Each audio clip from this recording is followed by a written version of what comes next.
Welcome to Fantasy Alarm TV. I'm your host, Jeff Mans. Today, we're counting down the top 5 worst free agent signings in sports history. Could be any sport, any time frame, anywhere. Let's start out. Number 5, my personal whipping boy, Percy Harvin. The Seahawks gave him 6 years, $62 million for what equated to 8 total games played for the Seahawks. One of the worst players ever, one of the worst people ever to play in any sport, any time. Number 4, remember in 2000 when the Milwaukee Bucks signed Tim Thomas? He got 6 years, $67 million. That equated to $11,227 per point.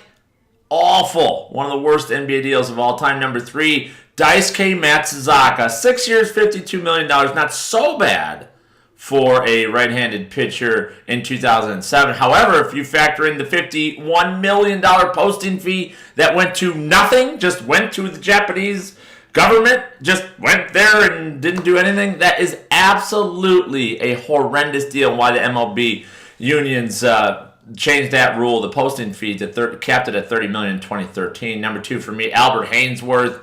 He got a $100 million deal from the Washington Redskins, and Haynesworth resembled Mrs. Buttersworth by the time he got to training camp with the Redskins in 2000. And my number 1 all-time, Bobby Bonilla, the worst contract ever signed with him. Actually, his deal with the Mets was technically a contract he signed with the Miami Marlins. And in 1997, the Mets traded for him in 2000. They gave him, instead of paying him his $5.6 million, they gave him $25 million in future payments that started in 2011. Bonilla gets $1.19 million per year from 2011 to 2035. That's the essence of a bad contract for Fantasy Alarm TV. This is Jeff Mans with your top 5.